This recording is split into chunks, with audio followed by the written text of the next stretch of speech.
भर्ती 2023 की नियुक्ति के लिए यहाँ पर कुछ लोग जो है नर्सिंग कर्मचारी धरने पर बैठे हुए हैं। आप देख सकते हैं ये नर्सिंग कर्मचारी हैं, अपने बच्चों के साथ में महिलाएं हैं, इस सर्दी में यहाँ पर बैठे हुए हैं। सरकार इनकी ज्वाइनिंग नहीं दे रही है और सरकार से इनकी मांग है कि ज्वाइनिंग दी जाए। देखिए किस तरीके से यहाँ खाने की व्यवस्था ये लोग को कर रखी है, अस्थायी रूप से यहीं पर खाना बना रहे हैं, यहीं पर टेंट डाल रखा है और यहाँ पर ये रुके हुए हैं और सरकार से बार बार मांग कर रहे हैं कि इनको जल्दी से ज्वाइनिंग दी जाए। हमारे साथ नर्सिंग कर्मचारी हैं और जानते हैं क्या पूरा मुद्दा है। सर बताएं। सर ये नर्सिंग ऑफिसर भर्ती 2023 का मैटर जी।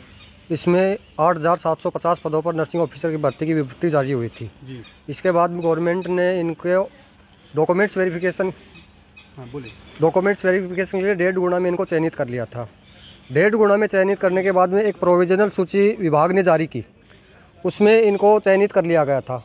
उसके बाद में 1.5 साल तक इनको ज्वाइनिंग का इंतज़ार करवाया। 1.5 साल के बाद में वह जैसे ही फाइनल सूची आई तो इन बच्चों को जो अंतिम वरीयता सूची में शामिल थे, प्रोविजनल लिस्ट में शामिल थे, उन बच्चों को बाहर कर दिया और जो प्रोविजनल में बच्चे सेलेक्ट नहीं थे उनको अंदर कर लिया गया। इस वजह से ये बच्चे उनके बाद में ये चिकित्सा मंत्री जी से मिले तो चिकित्सा मंत्री जी ने कहा कि तुम्हारे साथ अन्याय नहीं होने देंगे, तुम्हारे साथ न्याय होगा। उनके लिए इन्होंने चिकित्सा मंत्री जी ने फाइल चलाई। ये बताया गया बच्चों की आपकी फ़ाइल चालू कर दी गई है। उसके बाद में हम हर विधायक, हर मंत्री और अधिकारियों से मिलते रहे, लेकिन हमें आश्वासन पे आश्वासन मिलता रहा। 1 साल तक हम खूब घूमे, घर घर दर दर की ठोकरें खाई। उसके बाद में अंत में हम थक हार करके 5 जनवरी को यहाँ पर धरने पे बैठ गए। लेकिन आज तक धरने का 20वां दिन है, अभी तक कोई भी अधिकारी, कोई विधायक या सरकार का कोई भी व्यक्ति हमारे पास मिलने नहीं आया कि आप यहाँ क्यों बैठे हो।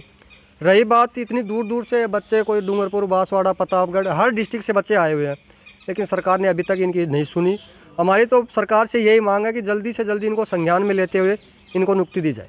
जैसा कि आपने कहा कि मंत्री जी ने कहा कि आपके साथ अन्याय नहीं होगा, आप 1 साल से आपको नियुक्ति नहीं मिली है, तो जो सरकार जो कहती है क्या वो करती है? ये अन्याय नहीं है तो और क्या है? आप 1 साल से पहले से ज्वाइनिंग आपको मिलनी चाहिए थी, 1 साल हो गया है अभी तक ज्वाइनिंग नहीं मिली, क्या कहेंगे? सर ये तो अन्याय हो रहा है हमारे साथ तो, लेकिन हमें तो विश्वास था कि हाँ ये मंत्री जी राम राज्य की सरकार है, मंत्री जी अपने आप को राजा साहब बोलते हैं यार, हम भी उनको राजा साहब का दर्जा देते हैं, लेकिन हमारे साथ राजा जो होता है वो प्रजा के साथ न्याय करता है। लेकिन हमें 1 साल तक विश्वास में रखा कि आपका काम कर रहे हैं, लेकिन हमारी कोई सुनवाई नहीं। हम थक हार कर यहाँ बैठ गए। अब देखो क्या होता है। हम तो बार बार यही गुजारिश करते हैं कि इन बच्चों को संज्ञान में लेते हुए इनको नियुक्ति दी जाए। राम राज्य की जो बात की वो उनके हिसाब से राम राज्य है, जनता के हिसाब से या जो परेशान व्यक्ति है उसके हिसाब से क्या राम राज्य है? ये देखो सर, ये बात है कि वो बार बार आश्वासन दे रहे हैं तो बच्चों को तो विश्वास होता है कि राजा साहब अपना कर रहे हैं, लेकिन राम राज्य की सरकार में इतना लंबा टाइम तक अन्याय नहीं चलता है। मेरा तो ये मानना है। राम राज्य है? ऐसा तो लग नहीं रहा कि राम राज्य है। भाई लगे तो इनके साथ न्याय होना चाहिए था। इतना लंबा टाइम तक इनको रखा है तो इनके साथ न्याय तो अभी तक किया नहीं। अगर उनको ये है कि अपन सही न्याय करके इन बच्चों को नियुक्ति दे तो उनकी वो सबसे बड़ी हमारी तरफ से धन्यवाद हो। सरकारें जो आती हैं वो सभी यही कहती हैं कि काम कर रहे हैं, परंतु क्या वास्तविकता में काम होता है या सरकार अपने लिए काम करती है? क्या कहेंगे?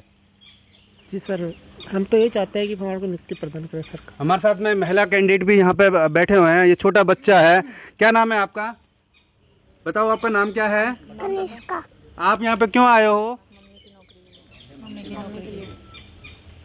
बच्चा बोल नहीं पा रहा है, बताएं आप यहाँ पर आए हुए हैं, क्या कहेंगे? सर हम 1 गुना सूची में चयन होने के बाद हमारी मजबूरी है कि हमें धरना देना पड़ रहा है, तो हमसे ज़्यादा सरकार को शर्म आनी चाहिए कि हमें 1 गुना सूची में लेने के बाद भी हमें धरने के लिए मजबूर किया जा रहा है। सर हम यहाँ पे जितने भी बैठे वो सब दुखी बैठे हैं और हम 1 गुना सूची में चयन होने के बाद हम पद स्थापन का वेट करते हैं, तो 14 महीने बाद पद स्थापन की सूची आती है तो हमें उसमें हमारा नाम नहीं मिलता और उसमें उन लोगों का नाम है जिनका 1 गुना सूची में कहीं नाम भी नहीं था। तो ये तो बहुत बड़ा अन्याय बच्चों के भविष्य के साथ खिलवाड़ किया गया है, जो कि बहुत गलत है सर। इनकी वजह से हमारा भविष्य अंधेरे में चला गया। जैसा कि आपने कहा सरकार को शर्म आनी चाहिए, सरकार में बैठे लोग या मंत्री विधायक जो बने हैं अगर उनको शर्म आती तो शायद आपको यहाँ नहीं बैठना पड़ता। वो तो हम भी बोल रहे हैं कि अगर थोड़ी बहुत भी शर्म होती तो हमें यहाँ धरने की नौबत ही नहीं आती। 1 गुना में चयन होने के बाद उनको हमें ले लेना चाहिए था, लेकिन आज 20 दिन हो गए, ना तो किसी से हमारा डेलीगेशन करवाया, ना हमें कोई प्रूफ दिया है ऐसा कि भाई हाँ तुम जिससे हम उठ जाएं कि हाँ तुम्हारा ये काम होगा, पॉजिटिव होगा। लेकिन कुछ तो विश्वास करते तो 1 साल हो गए, 1 साल से विश्वास ही कर रहे, लेकिन अब हमारा विश्वास टूट चुका। जब तक कोई सॉलिड प्रूफ हमें नहीं दे देते कि हाँ तुम्हारा लेटर पास नहीं नहीं कर देते हमारा, या कोई फाइल पे साइन वाइन नहीं हो जाता, तब तक हम यहाँ से नहीं उठेंगे। आप कहाँ से हैं? झुंझुनू से। जैसा कि इन्होंने बताया कि झुंझुनू से यहाँ बच्चे को साथ में लेके बैठे हुए हैं, आप भी यहाँ पे आए, क्या कहेंगे? हम तो यही कहना चाहते हैं कि जल्दी से जल्दी हमारा काम करे सरकार और हमारे बच्चों के साथ न्याय करे। ये बच्चे बहुत परेशान करते हैं सारे दिन, यहाँ ठंड के बहुत कड़ाके की ठंड पड़ रही है और वॉशरूम की दिन की सुविधा नहीं है लेडीज़ की। जैसा कि यहाँ बताया कि सर्दी पड़ रही है, सर्दी में बच्चों को यहाँ पर साथ में लेकर यहाँ पर धरने पर बैठे हुए हैं। सरकार इनकी जो मांग है उसको सुने और जल्दी से इनको नियुक्ति दे, क्योंकि जो बच्चे या जो भी महिला पुरुष जो भी होते हैं सर्दी में अपने घर में अंदर कंबल रजाइयों में रहते हैं। इस स्थिति में आप देख रहे हैं यहाँ ये टेंट है और इस सर्दी में यहाँ पर ये लोग रुके हुए हैं। इनकी मांग है कि जल्दी से इनको नियुक्ति मिल जाए, जिससे कि ये ज्वाइन करके अपने बच्चों का पालन पोषण अच्छी तरीके से कर सकें। आप भी आए हैं, क्या कहेंगे यहाँ पे? सर हमको जल्दी से जल्दी नियुक्ति दे, हम 20 दिन से यहाँ पे बैठे हैं। आपको 1 साल से ज़्यादा आपको हो गया है, आपको नियुक्ति मिलनी चाहिए थी। सरकार के जो रामराज की बात करती है या सरकार ये कहती है कि जनता के हित में कार्य कर रहे हैं, क्या ऐसा हो रहा है? नहीं हो रहा सर। तो क्या अगर आपकी मांगों को नहीं माना गया तो क्या करेंगे आप आगे? उग्र आंदोलन करेंगे सर। उग्र आंदोलन करेंगे। सरकार आपको पुलिस के माध्यम से यहाँ से हटवा देगी? पुलिस के माध्यम से हटवा देंगे तो हम मर जाएंगे, यहाँ पे ही मर जाएंगे, लेकिन यहाँ से उठेंगे नहीं, हम नौकरी लेके ही उठेंगे। सरकार नहीं मारेगी, सरकार यहाँ से हटाएगी आपको? हटाएंगे नहीं तो हम तो मर जाएंगे यहीं पे।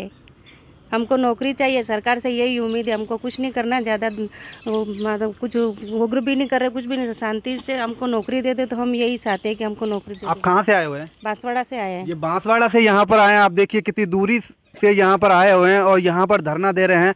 जल्दी से इनको नियुक्ति मिल जाए, यही इनकी उम्मीद है। ये छोटे बच्चे को आप देख सकते हैं, ये बहुत ही छोटा बच्चा है, इसको लेके यहाँ धरने पे आए। क्या कहेंगे आप? सर मैं यही कहना चाहती हूँ कि हमारी मांग को सुने सरकार और जल्द से जल्द नियुक्ति दे हमें। अच्छा, ये बच्चा कितने महीने का है? ये 7 महीने का। 7 महीने के बच्चे को लेके यहाँ पे धरने पे हैं और सरकार इनकी मांगों को नहीं मान रही है। आप देख सकते हैं कि बड़ी विकट स्थिति हो चुकी है। सरकार जो कहती है वो करती नहीं और करती है वो कहती नहीं, क्योंकि उनका दोहरा चरित्र, चाहे किसी की भी सरकार हो, बीजेपी हो, कांग्रेस हो, कहीं ना कहीं जो अभ्यर्थी हैं या जो व्यक्ति हैं वो परेशान होते हैं। सरकार उनकी मांगों को मानती नहीं है और समय पर उनको नियुक्ति नहीं देती है।